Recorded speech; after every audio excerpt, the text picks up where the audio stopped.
കോഴിക്കോട് കാരന്തൂരിന് സമീപം ഉളിയാത്താഴത്ത് CPM പ്രാദേശിക നേതാവിന് ലഹരി മാഫിയ സംഘത്തിന്റെ ആക്രമണമേറ്റു, മർദ്ദനമേറ്റു.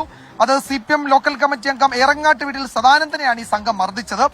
വീട് കേന്ദ്രീകരിച്ച് ലഹരി വിൽപ്പന പോലീസിനെ അറിയിച്ചതിനാണ് ആ മർദ്ദനമേറ്റത്. ആ ദൃശ്യങ്ങളാണ് ഇപ്പോൾ പ്രേക്ഷകർ കാണുന്നത്. അപ്പോൾ രാഹുൽ, എന്താണ് അവിടെ സംഭവിച്ചത്?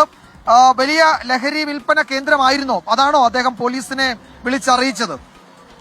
വിജയകുമാർ, നമ്മൾ ഈ സംഭവ സ്ഥലത്താണ് ഉള്ളത്. ഒളായത്താഴത്ത് ശനിയാഴ്ച രാത്രിയാണ് ഈ സംഭവം നടക്കുന്നത്. ഈ പ്രദേശത്ത് ഒരു വീട് കേന്ദ്രീകരിച്ചുകൊണ്ട് ലഹരി വിൽപ്പന നടത്തുന്നത് ഈ പ്രദേശവാസി കൂടിയായിട്ടുള്ള സദാനന്ദൻ പോലീസിനെ അറിയിക്കുകയായിരുന്നു. പരാതി നൽകിയില്ല, പക്ഷേ വാക്കാൽ ഇങ്ങനെ ഒരു സംഭവം നടക്കുന്നുണ്ടെന്ന് പോലീസിനെ അറിയിച്ചു. അതിൽ പ്രകോപിതരായ ആ വീട്ടിലെ അംഗങ്ങളാണ് ഈ വീട്ടിലെത്തുകയും ലോക്കൽ കമ്മിറ്റി അംഗം കൂടിയായിട്ടുള്ള സദാനന്ദനെ മർദ്ദിക്കുകയും ഈ വീട് ആക്രമിക്കുകയും ചെയ്തിട്ടുള്ളത്. അതിന്റെ CCTV ദൃശ്യങ്ങൾ ഉൾപ്പെടെ പുറത്തു വന്നിട്ടുണ്ട്.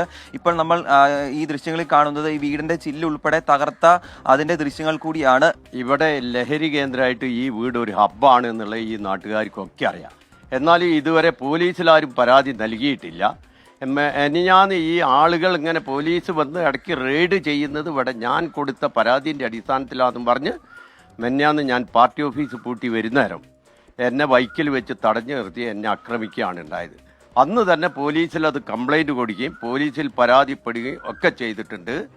ഇയാളെ അറിയപ്പെടുന്നത് ചെറുപ്പം മുതൽക്കേ കീരിദാസൻ എന്നാണ് അറിയപ്പെടുന്നത്. അപ്പോൾ ഇയാൾ അനങ്ങിയാൽ ഇയാൾ വേറെ ഒന്നുമില്ല, കടിച്ച് പറിച്ചാളുക ചെയ്യുക. ഇന്നലെ എൻ്റെ ഏട്ടൻ്റെ മകനെ കടിച്ച് പറിക്കുകയൊക്കെ ചെയ്തിട്ടുണ്ട്. അതിൻ്റെ അടിസ്ഥാനത്തിൽ ആ പോലീസ് കൊടുത്ത പരാതിൻ്റെ അടിസ്ഥാനത്തിൽ ഇന്നലെ ഉച്ചയ്ക്ക് ഒരു 2:45-3 മണിയോട് കൂടിയിട്ട് ഇവരെല്ലാവരും വീട് കയറി വന്ന് പെട്ടെന്ന് ആക്രമിക്കാനുണ്ടായത്.